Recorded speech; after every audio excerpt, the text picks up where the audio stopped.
الحمد لله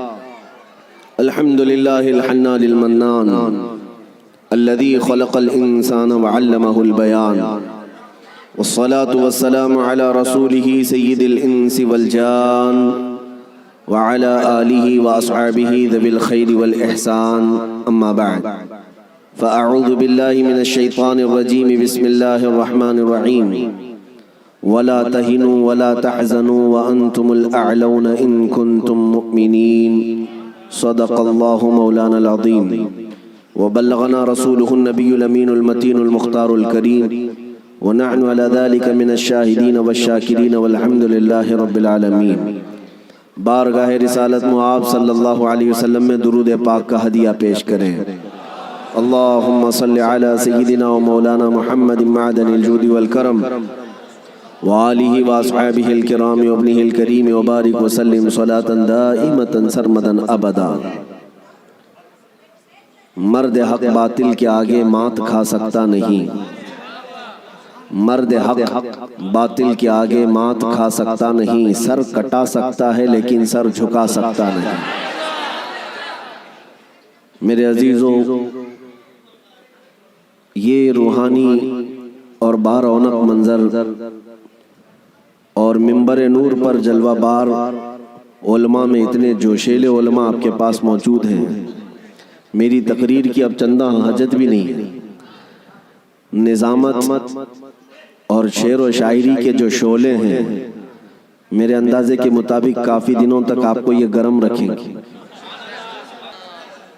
میرے عزیزوں، اللہ تعالیٰ تمہارا یہ جذبہ ہمیشہ سلامت رکھے۔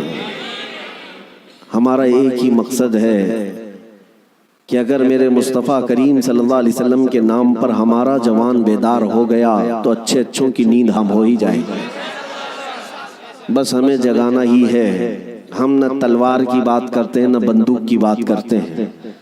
میری تقریریں اٹھا کر کے دیکھ لیں، جن لوگوں کو تکلیف ہے اور ہماری امیج ایک کٹرواد کی طرح پیش کرتے ہیں، ان سے میں کہتا ہوں کب میں نے بم بارود کی بات کی ہے، کب میں نے گولی بندوق کی اور تیز نیزے تلوار کی بات کی ہے؟ کبھی اپنے نوجوانوں کو یہ تمام چیزیں پکڑنے کی بات ہی نہیں کی۔ پھر بھی آپ کو خوف اتنا کیوں ہے؟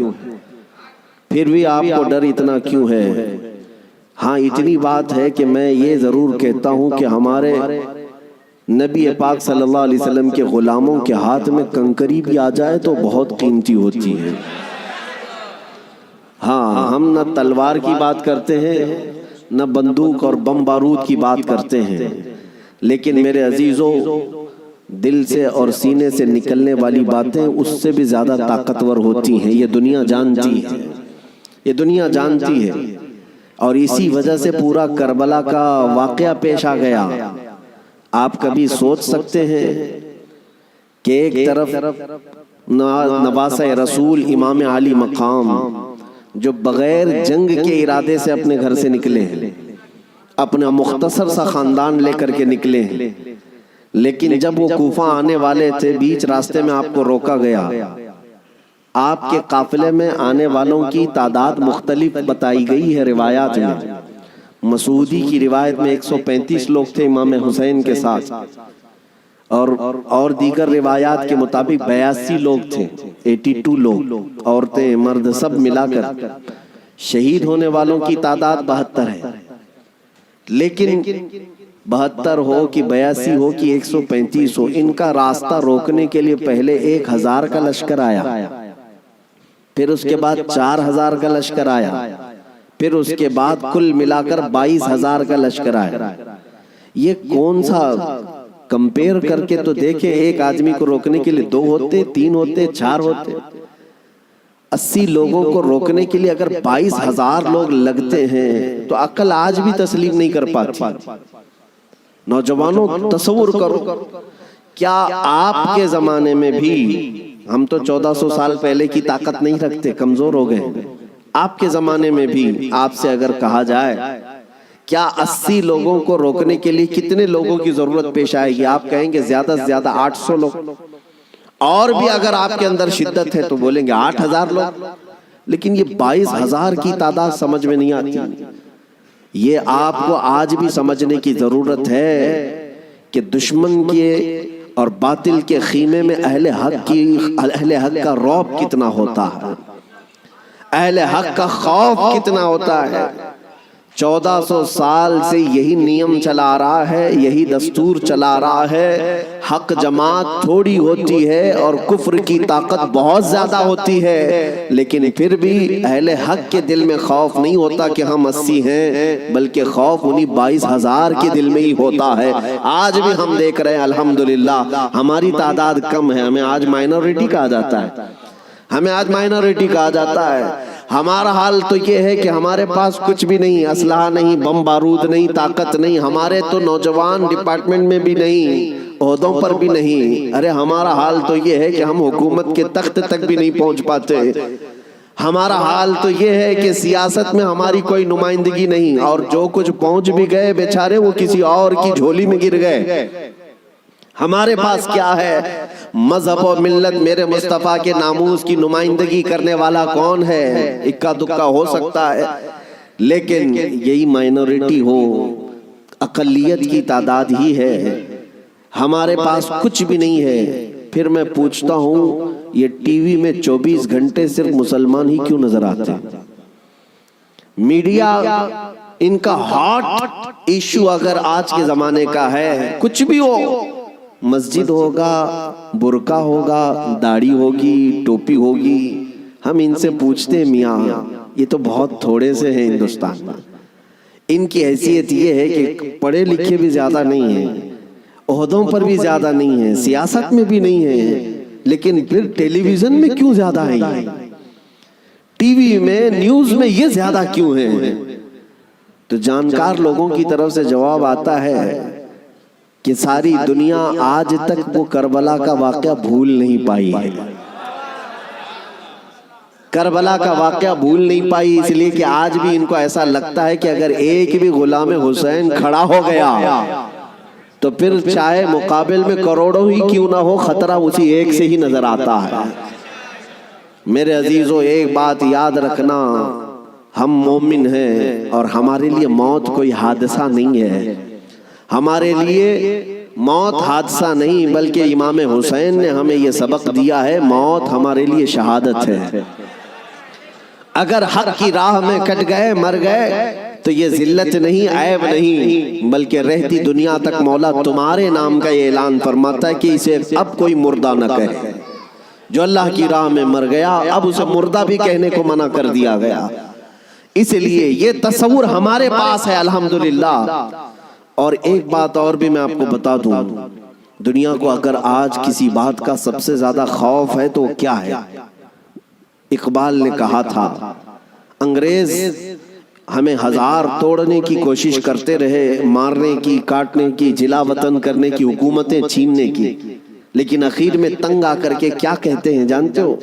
انگریزوں کی زبان سے نکلے ہوئے الفاظ کی ترجمانی اقبال کرتا ہے، یوں کہتا ہے شاعر مشرق، یہ فاقہ کش موت سے ڈرتا نہیں ذرا۔ مسلمانوں کے بارے میں انگریز یہ کہتے ہیں یہ فاقہ کش ہے۔ فاقہ کش کا مطلب ہے بھوکے رہتے ہیں، کھانے پینے کو ان کے پاس ہے نہیں، لیکن معاملہ یہ ہے یہ فاقہ کش موت سے ڈرتا نہیں ذرا، ہاں موت سے ڈرتا نہیں ذرا، روح محمدی اس کے بدن سے نکال دو۔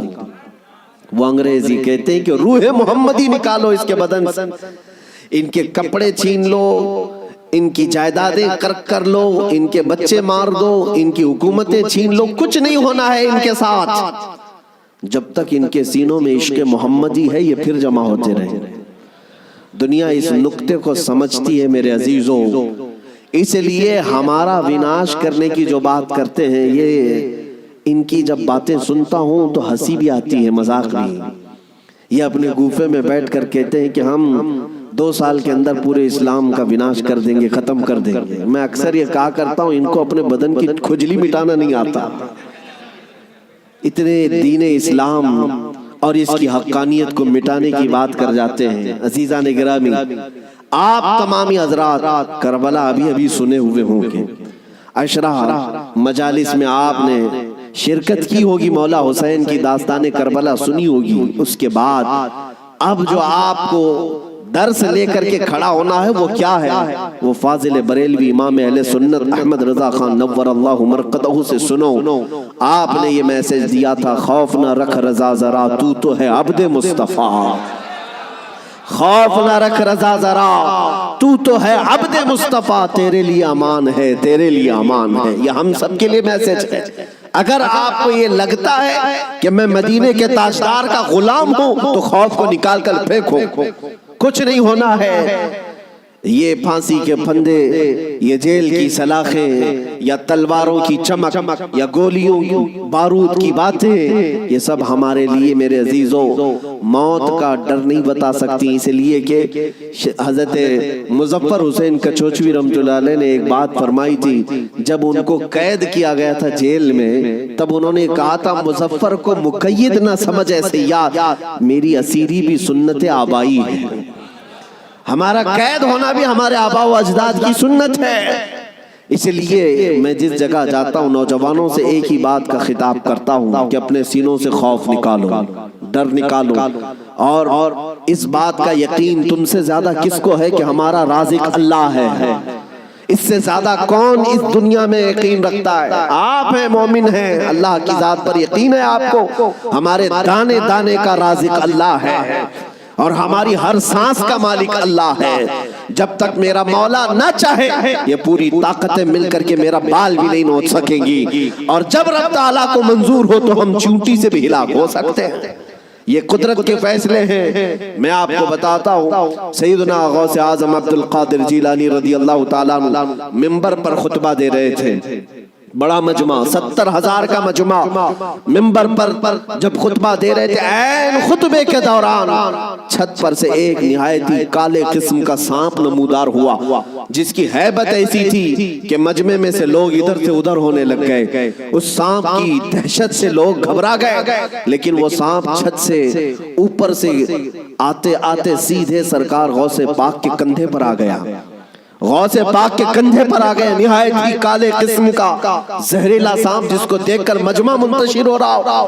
غوث پاک خطبے میں مصروف ہیں، اور اس کے بعد وہ سانپ آپ کے گردن سے آپ کے جبے میں داخل ہوا، آستین میں گیا، سینے پر آیا، دوسرے آستین میں گیا، گردن میں آیا، اس کے بعد تھوڑی دیر کے بعد وہ واپس ادھر ہی گیا۔ غوث پاک کے ایک جملے میں بھی لغزش نہیں ہے، خطبہ جس طرح چل رہا تھا اسی طرح چلتا رہا۔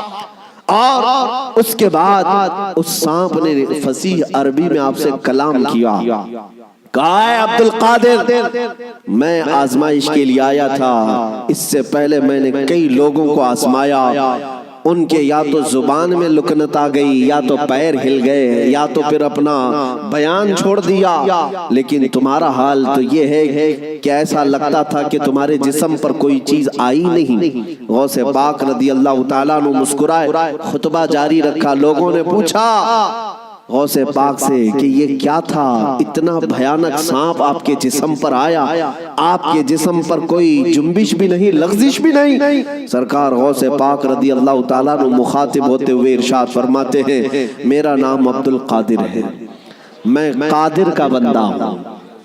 کس کا بندہ؟ قادر کا بندہ، قدرت پر یقین رکھتا ہوں۔ مجھے اس بات پر یقین تھا کہ اگر میری موت آنی ہے تو اس سانپ کے ذریعے سے آ جائے گی، میرے ہلنے سے بچنے سے میں بچ نہیں سکوں گا، اور اگر میری موت نہ آنا ہو تو اس طرح کے سینکڑوں سانپ بھی میرے جسم کا کچھ نہیں کر سکتے۔ موت و حیات کی قدرت صرف میرے رب ذوالجلال کے پاس ہے۔ میں اسی یقین کے ساتھ خطبے میں مصروف رہا، وہ تو امتحان تھا، ٹل گیا۔ عزیزان گرامی وقار، اس بات کا میں آج آپ کو اعلان کرنا چاہتا ہوں، اگر آپ قادری سلسلے سے بیعت ہیں تو غوث پاک کی اس استقامت پر قربان جاؤ۔ آج اس طرح کے زہریلے سانپ اگر تمہارے ارد گرد آ بھی جائیں، تمہیں اس بات کا یقین رکھنا ہے، موت و حیات کا مالک میرا پروردگار ہے، موت و حیات کی قدرت میرے رب ذوالجلال کے پاس ہے۔ اور یہ یقین میں آپ سے کہتا ہوں کہ غوث پاک کے مقام تک تو نہیں پہنچ سکتے، لیکن واقعہ عرض کرنے کا مقصد یہ ہے کہ ہم قادری غلام ہیں ہیں قادری کتے ہیں، ان کی نسبت سے اگر ہمارے سینے میں تھوڑا بہت بھی اگر شجاعت کا جذبہ آ جائے تو میں سمجھتا ہوں کہ میرے عزیزو آج اس روئے زمین کا منظر ہی بدل جائے گا۔ لوگ دیکھ چکے تمہیں ڈرا کر کے، دھمکا کر کے، انہیں یہ اندازہ ہو گیا ہے کہ یہ تھوڑے پیسوں میں بک جاتے ہیں یا خوف سے تھر تھراتے ہیں، ڈر کر کے بھاگ جاتے ہیں، اس لیے دنیا تمہیں ڈراتی ہے، دھمکاتی ہے۔ لیکن جس دن تمہارے قدم ڈگمگانے سے رہ گئے، میں یقین کے ساتھ کہتا ہوں بجلیاں آئیں گی، طوفان آئیں گے، لیکن تمہارا کچھ نہیں ہو سکے گا۔ اللہ کریم تمہارے استقامت پر مدد نازل فرمائے گا، اس لیے کہ قرآن میں وہ کہتا ہے ان الذین قالوا ربنا اللہ ثم استقاموا تتنزل علیہم الملائکہ، بے شک جو لوگ اللہ کو یہ کہتے ہیں کہ ہمارا رب ہے اور پھر اس پر جمے رہتے ہیں، مولا فرماتا ہے ان کی حفاظت کے لیے مولا فرشتے نازل فرماتا۔ جمے رہنا، استقامت، ڈٹے رہنا، یہ آج تمہاری ضرورت ہے میرے عزیزوں۔ طوفان آئیں گے، آندھیاں آئیں گی، لیکن یہ نہیں ہے کہ تم میدان چھوڑ کر بھاگ جاؤ۔ دیکھو موت تو آنی ہے، کسی ہاسپٹل کے بیڈ پر آئے گی یا گھر کی چٹائی پر آئے گی، کہیں نہ کہیں آنا ہے، یا کسی حادثے میں یا کسی بیماری میں۔ لیکن اگر قسمت سے موت اس حال میں آئے کہ میں میرے نبی کا پرچم بلند کر رہا ہوں، نبی پاک کی عزت کی بات کر رہا ہوں، اور اگر اس حال میں موت آئے تو اس موت کا کیا کہنا؟ میرے عزیزوں، بزرگوں نے فرمایا جو ناموس رسالت پر مر جاتا ہے، روح نکلنے سے پہلے وہ اپنے سرانے پر مصطفیٰ کریم کا دیدار بھی کرتا ہے، نبی پاک صلی اللہ تعالی علیہ وسلم کا دیدار کرے گا۔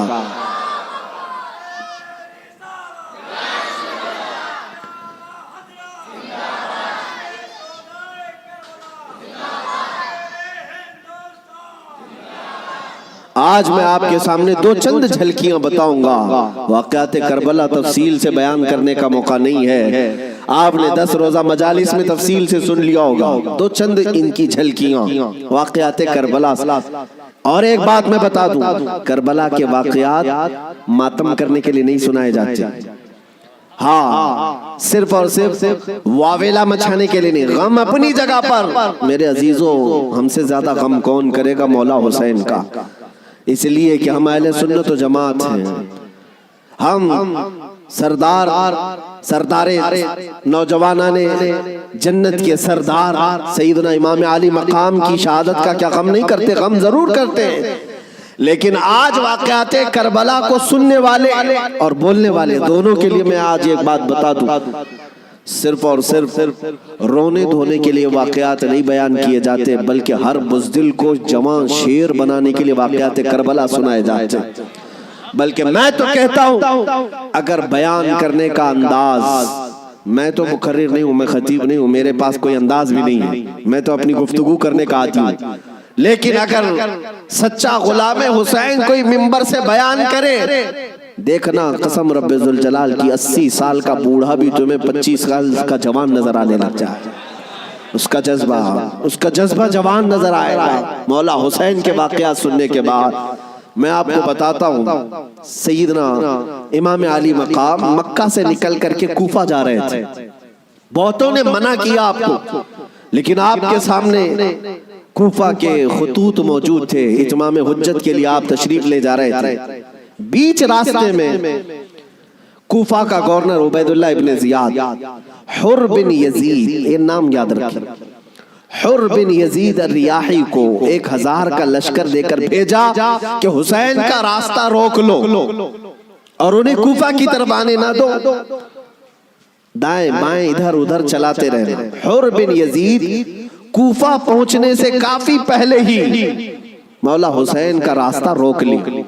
توجہ چاہتا ہوں، حر بن یزید کس کی طرف سے آیا؟ وہ سپہ سالار تھا، یزیدی فوج کی طرف سے آیا، 1000 کا لشکر لے کر آیا، لیکن جب وہ آیا مولا حسین کے پاس، راستہ روک لیا اور کہا ہم آپ کو کوفہ جانے نہیں دیں گے، آپ بغاوت کر رہے ہیں وقت کے خلیفہ امیر المومنین یزید سے۔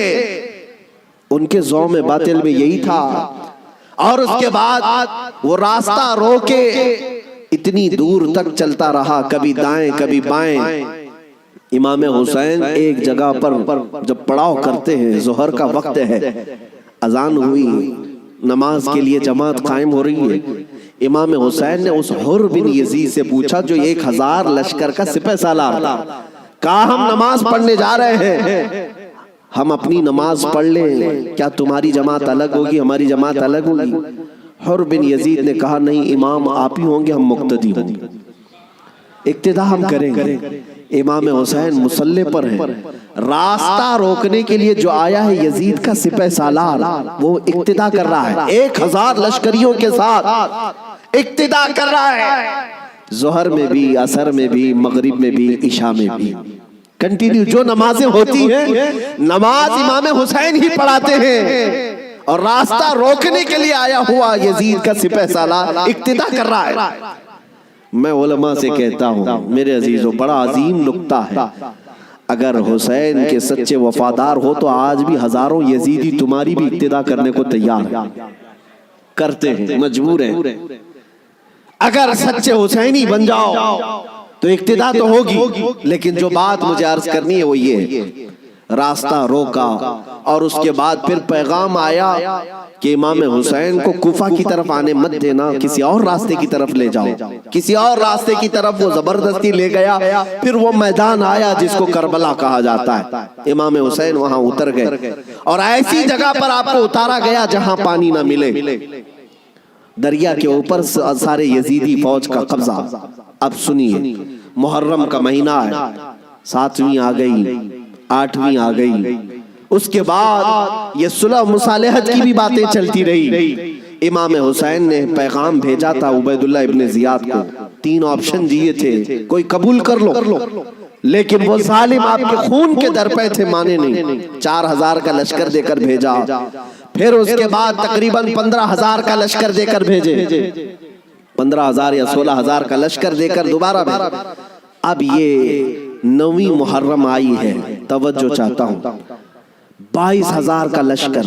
امام حسین نے خطبہ دیا کہ میں تمہارے پاس جنگ کرنے کی نیت سے نہیں آیا, تم میری عظمت نہیں جانتے, میں فاطمہ زہرا کا بیٹا ہوں, حیدر کرار کا نور نظر ہوں, رسول اللہ کا نواسا ہوں, میرے خون سے اپنے ہاتھ رنگین نہ کرو, ان پر کوئی بات اثر نہ کرے.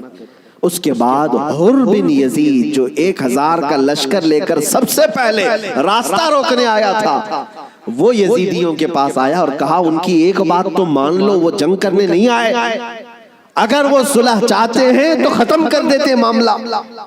لیکن یزیدی فوج کے جو بڑے سپہ سالار تھے, عمرو بن سعد یا شمر, ان لوگوں نے کہا اے حر, تجھے مصالحت کرنے کے لیے نہیں بھیجا گیا ہے, تجھے فوجی بنا کر بھیجا گیا ہے, لڑنا ہے تو ہمارے ساتھ لڑو ورنہ یہاں سے دفع ہو جاؤ.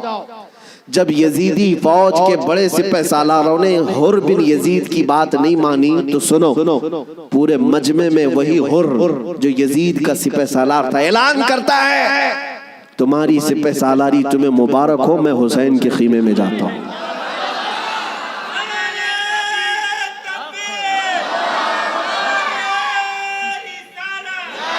توجہ,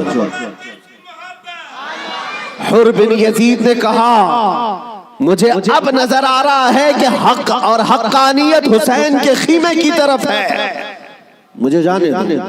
ان لوگوں نے کہا تم جا سکتے ہو. حر بن یزید کو پتا تھا حسین کے ساتھ جانے کا کیا انجام ہو سکتا ہے.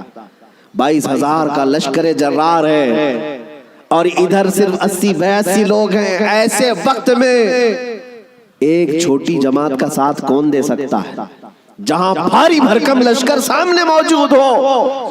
میرے عزیزوں, ایک چھوٹی جماعت کا ساتھ صرف وہی دے سکتا ہے جس کے سینے کو مولا ہدایت کے لیے کھول دیتا ہے. میں نے دیکھا ہے مصیبتوں کے وقت کون ہمارے ساتھ کھڑا ہوتا ہے. لوگوں کی نظروں میں بہت بڑی بڑی حکومتیں ہوتی ہیں, ارے بہت سارے لوگ تو ڈر جاتے ہیں ان کے ساتھ کھڑے ہو جائیں, فوٹو میں آ جائیں گے تو کل کیس ہمارے اوپر بھی ہو جائے گا. میرے عزیزوں, میں اپنی بات نہیں کرتا, لیکن ایک بات ضرور ہے, حق جماعت اگر اقلیت میں بھی کیوں نہ ہو, اللہ کی مدد آج یا کل اسی کے ساتھ ہوگی.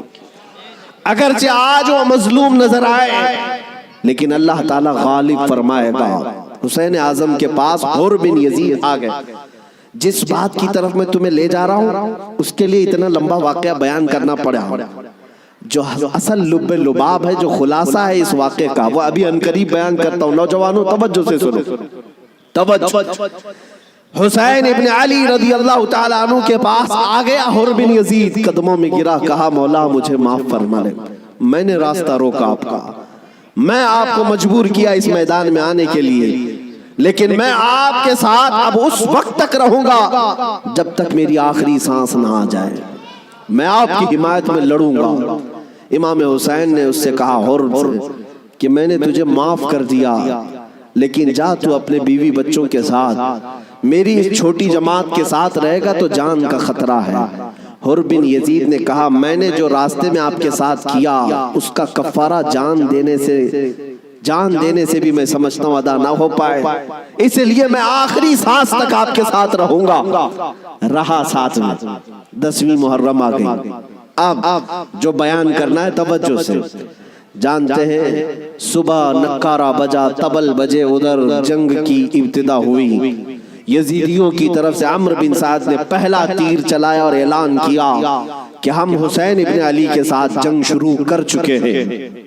جنگ جب شروع ہو گئی، امام حسین رضی اللہ تعالیٰ عنہ کے اہل بیت کو کسی نے اترنے نہیں دیا. جو آپ کے ساتھی تھے، جو آپ کے ساتھ آئے ہوئے تھے، جو اہل بیت سے نہیں تھے، 5 صحابی رسول بھی ہیں مولا حسین کے ساتھ، صحابی رسول بھی تھے، وہ جب تک ساتھی رہے خاندان حسین سے ایک کو بھی میدان میں آنے نہیں دیا.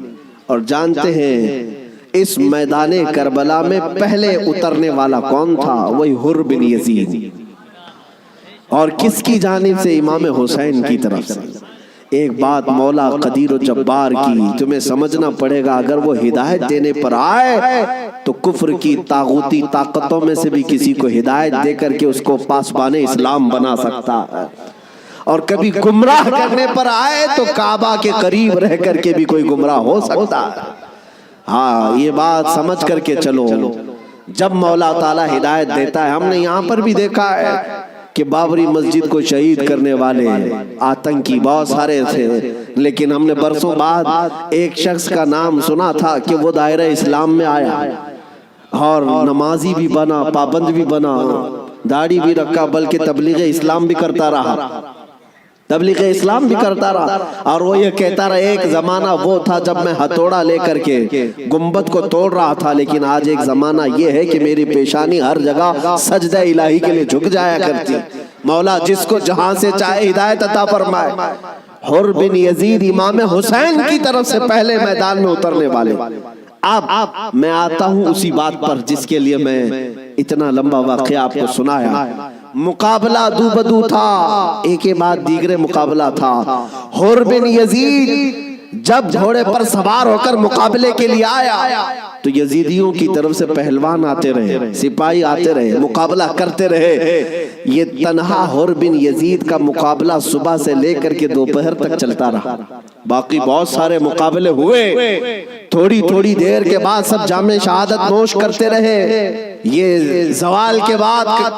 لیکن حر بن یزید کا مقابلہ صبح سے چلتا رہا. اور میں نے جب تاریخ میں یہ بات پڑھی تو مجھے حیرت ہوئی کہ تنہا حر بن یزید اکیلے گھوڑے پر آیا اور یزیدیوں سے ایک کے بعد دیگرے لڑتا رہا. گھنٹوں کے مقابلے کے بعد جن لوگوں کو حر بن یزید نے مارا تھا ان کی لاشیں گنی گئی تو 120 لاشیں پڑی ہوئی تھی. یہی بات مجھے کرنا ہے، یہی بات مجھے کرنا ہے.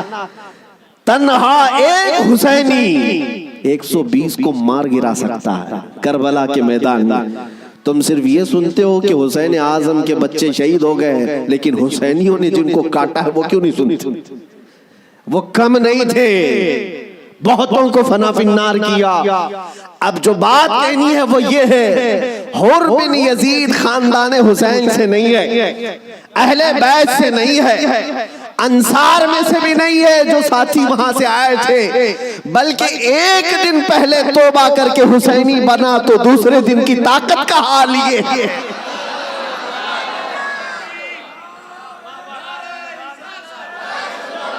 اب بات سمجھ میں آ گئی. بات سمجھ میں آ گئی؟ ایک دن کا حسینی 120 پر بھاری ہو سکتا ہے، تو جو بچپن سے حسینی ہے وہ ہزاروں پر ضرور بھاری ہوگا۔ کیوں نہ بھاری ہوگا؟ اعلیٰ حضرت فاضل بریلوی رضی اللہ تعالیٰ عنہ نسبت قادریت پر فخر کرتے ہوئے کہتے ہیں، کیا دبے جس پہ حمایت کا ہو پنجہ تیرا، شیر کو خطرے میں لاتا نہیں کتا تیرا۔ عزیزان گرامی، نسبت قادریت پر جب اتنا فخر ہے تو نسبت حسینی پر کتنا فخر ہو۔ مولا حسین کی نسبت نے اچھے اچھوں کو جوان کر دیا، اور ان کے سگے بھتیجے امام قاسم نے، جانتے ہو عمر کیا تھی امام قاسم کی؟ یہاں بیٹھے ہوئے اکثر لوگ عمر میں بڑے ہوں گے بہت سارے، 19 سال کی جوانی تھی، 19 سال کی جوانی۔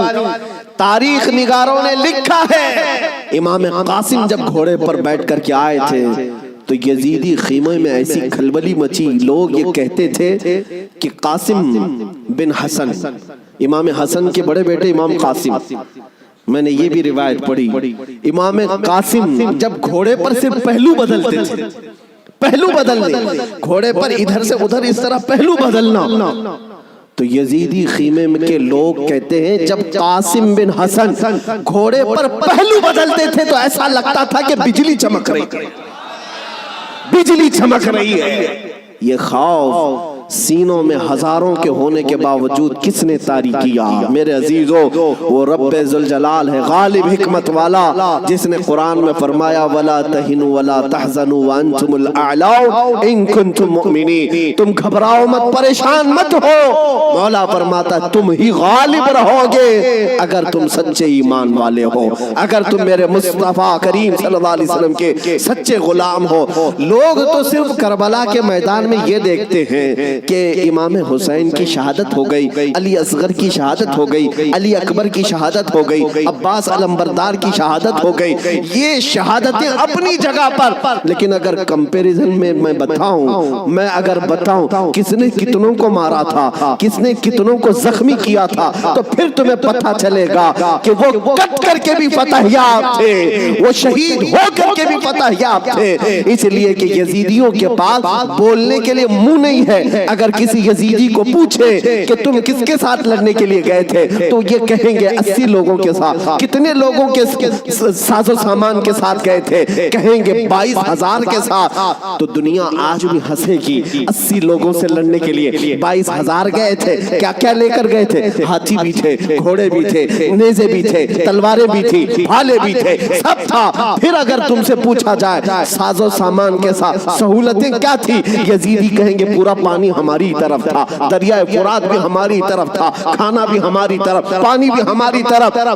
پھر دنیا پوچھے گی ادھر کے خیمے میں حسین کتنی تیاری کے ساتھ آئے تھے، تو تمہیں منہ جھکا کر کہنا پڑے گا ان کے پاس صحیح قسم کے نیزے اور تلواریں بھی نہیں تھی، اور گھوڑے اور ہاتھی اور اونٹ بھی نہیں تھے، ان کے پاس تو 3 دن کی بھوک بھی تھی، پیاس بھی، اور اس کے علاوہ ان نوجوانوں کے پاس بھوک و پیاس کی شدت کے ساتھ ساتھ ساز و سامان جنگ بھی نہیں تھا۔ تب دنیا آج بھی کہے گی بھلا اس کو جنگ کہتے ہیں، بھلا اس کو مقابلہ کہتے ہیں۔ وہ حسینی اگر تمہارے ساتھ مقابلہ نہ بھی کرتے تب بھی قیامت تک حسین کی فتح کا پرچم لہرا رہا ہوتا، لیکن آج دنیا یہ دیکھ کر کے بھی کہتی ہے، چلو تخت و تاج کے مالک ہونے کو اگر آج دنیا یہ کہتی ہے، طاقت والے فتح یاب ہیں، حکومت والے فتح یاب ہیں، تخت والے فتح یاب ہیں، توجہ سے یہ بات میں آج ذمہ داری کے ساتھ کہہ رہا ہوں، کل کو اگر مجھے کوئی پھانسی پر چڑھائے، کل کو اگر مجھے کوئی گولی مارے تو یہ بات میری یاد رکھنا میرے عزیزو، ظالموں کی حکومت زیادہ دیر تک نہیں چلتی۔ یزید کا تخت بھی تھا، تاج بھی تھا، حکومت بھی تھی، فوجی بھی تھے، سپاہی بھی تھے، لیکن آج جاؤ اس یزید کے تخت کو ڈھونڈنے کے لیے، محل کو ڈھونڈنے کے لیے۔ دمشق آج بھی موجود ہے، ملک شام آج بھی موجود ہے۔ دمشق اگر جا کر کے لوگوں سے سے پوچھو گے وہ تخت کہاں ہے جہاں سے حکومت کی جاتی تھی، یہاں سے بیٹھ کر کے کربلا کے ریگزاروں میں خون بہایا جا رہا تھا، یزید کہاں ہے، تخت کہاں ہے؟ وہاں دمشق کے رہنے والے شاید تمہارا ہاتھ پکڑ کر کے لے جائیں گے ایسی جگہ پر جہاں پورے دمشق کا کچرا پھینکا جاتا ہے، جہاں پورے دمشق کی گندگی ڈالی جاتی ہے، اور لوگ کہیں گے یہیں پر یزید کو دفن کیا گیا تھا۔ تم ناک پکڑ کر کے بھاگ آؤ گے، وہاں پر کھڑے نہ ہو سکو گے جہاں یزید کو دفن کیا گیا تھا۔ تاج بھی نہیں، تخت بھی نہیں، فوج بھی نہیں، اور ذریت اولاد بھی نہیں، اور پھر آؤ کربلا کے میدان میں، پھر آؤ عراق کی سرزمین پر، یہاں کسی سے جا کر پوچھنا، سنا ہے 1400 سال پہلے یہاں ایک جنگ ہوئی تھی، کربلا کا میدان تھا، رسول کے نواسے خاندان اہل بیت کے ٹکڑے کر دیے گئے تھے، انہیں جام شہادت نوش کرنا پڑا تھا، وہ میدان کہاں ہے؟ میرے عزیزو، کربلا کا کوئی بھی آدمی تمہارا ہاتھ پکڑ کر لے جائے گا اور کہے گا اے عزیز یہاں وہ میدان نہیں ہے، یہاں کوئی ویرانگی اور صحرا نہیں ہے، آؤ تمہیں لے جاتے ہیں، اور لے جا کر کے ایسی جگہ کھڑا کرے گا جہاں سے تمہاری نظر اٹھے گی تو سونے سے کلئی کیا ہوا لہراتا ہوا پرچم حسین تمہیں آج بھی اس بات کا اعلان کرے گا، شاہ اسد حسین، بادشاہ اسد حسین۔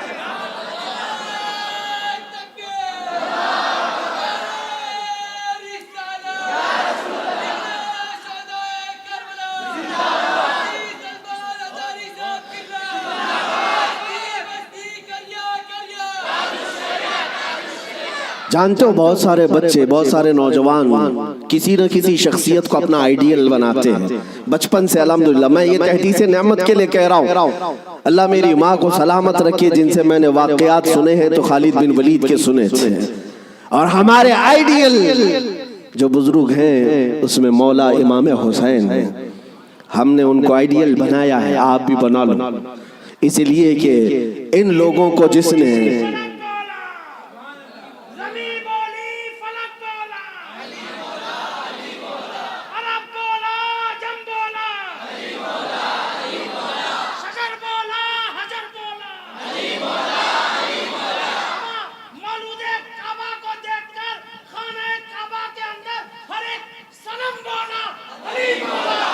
علی مولا۔ عزیزان گرامی وقار، آپ کو یہ بات یاد رکھنی ہوگی کہ جس نے جس کو آئیڈیل بنایا اور نمونہ بنایا ہے اس کے اندر اسی طرح کی عادتیں بھی آتی ہیں، اسی لیے میرے آقا صلی اللہ علیہ وسلم نے ارشاد فرمایا اپنی صحبتیں ڈھونڈ کر کے بناؤ، دوست بھی بناؤ یا کسی کے پیچھے چلو تو پہلے دیکھ لو۔ یہ آج میں بچوں سے کہتا ہوں، تم گلیمر کی دنیا میں جن لوگوں کے پیچھے بھاگتے ہو، سمجھتے ہو کہ یہ ایکٹر سٹار ہے، اس کے پیچھے بھاگنا ایک فیشن ہے، بھاگتے رہو گے ایسے گھڑے میں گر جاؤ گے جہاں سے نکلنا ہی مشکل ہے۔ ہم نے دیکھا ہے ان دنیاوی مکاروں اور عیاروں کے پیچھے بھاگنے والے نوجوان کبھی سکھ سے نہ رہ سکے، اور ان کی حیثیت کیا ہے؟ فلموں میں آ کر کے تھرک کر کے ناچ کر کے مجرے دکھا کر کے اگر لوگ یہ سمجھتے ہیں کہ یہ بہت بڑے سٹار ہیں، میرے عزیزو ذرا حسن بکھرنے تو دو، بڑھاپا آنے تو دو، اور جب پھر جھریاں پڑ جائیں، کمر ٹیڑھی ہو جائیں تو پھر ہم دیکھتے ہیں کتنے فین ہیں تمہارے۔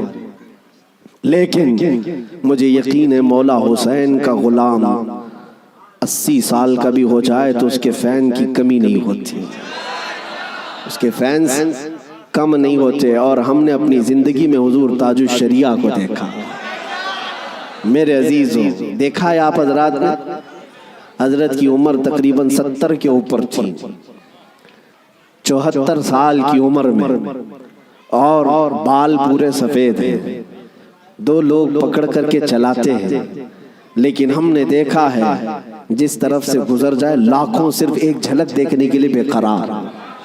ان نوجوانوں سے پوچھو، دنیا تو فلم سٹاروں کے پیچھے بھاگتی ہے اور تم 70 سال کے اوپر اس بزرگ کو دیکھنے کے لیے بےتاب ہو، بے قرار ہو۔ اور حد تو یہ ہے میرے عزیزوں، نہ ان کے آنے کا کوئی پرچار، نہ سوشل میڈیا کا زمانہ، نہ فیس بک واٹس ایپ اور انسٹاگرام میں ہے، ان کے آنے کی جانے کی خبریں نہ ان کے جلسوں کی خبریں ہیں، لیکن پھر بھی آپ نے دیکھا کہ پورا زمانہ ٹوٹ پڑتا تھا۔ وہ جب جہاں گئے، یہی کی بات نہیں ہے، میں حضرت کے ساتھ مصر میں بھی دیکھا، اور حج میں نے الحمدللہ پہلا حج حضرت کے ساتھ کیا۔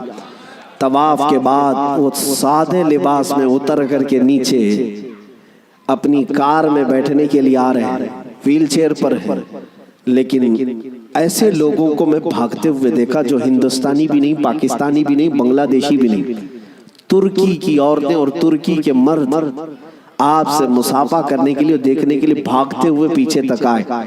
میرے عزیزو، ترکی میں جمال کم نہیں ہے، ترکی میں خوبصورتی کم نہیں، ہر آدمی گورا ہے، ہر آدمی خوبصورت ہے۔ اگر کوئی یہ سمجھتا ہو کہ حضور تاج الشریعہ کو لوگ اس لیے دیکھنے کے لیے آتے تھے کہ نہایت ہی رنگ کے آپ حسین و جمیل تھے، میرے عزیزو، ترکیوں کے پاس حسن ہے، شامیوں کے پاس حسن ہے، مصریوں کے پاس حسن ہے، لیکن ان کو بھی ہم بے تاب و بے قرار دیکھا ہے، ہم نے دیکھا ہے۔ اسی وقت ہم نے، میرے پڑھنے کا زمانہ تھا، ان ترکیوں سے میں نے پوچھا تھا، وہ صحیح طریقے سے عربی بھی نہیں جانتے اور صحیح طریقے سے انگلش بھی نہیں جانتے، لیکن ٹوٹی پوٹی جو بھی ان کو عربی آتی، ہم نے پوچھا ان کو جانتے ہو، ان کو جانتے ہو، ان کو ملنے کے لیے تم دوڑے آئے؟ کہا جانتے تو نہیں، فوٹو میں کبھی دیکھا؟ فوٹو تو ہوتا ہی نہیں، کہیں کوئی ویڈیو دیکھا؟ نہیں۔ پھر کیوں؟ کہتے ہم نے طواف میں بیٹھے بیٹھے دیکھا، ان کی طرف ہمارا دل کھینچا جا رہا تھا۔ میرے عزیزو، جو حسین اعظم کا غلام ہو، غوث پاک کا سچا غلام ہو، مولا کریم اس کے چہرے میں یہ کشش رکھتا ہے، چاہے وہ 80 سال کا ہو یا 90 سال کا ہو، وہ دنیا کو اپنی طرف کھینچ لیتا ہے، وہ کھینچ لیتا ہے۔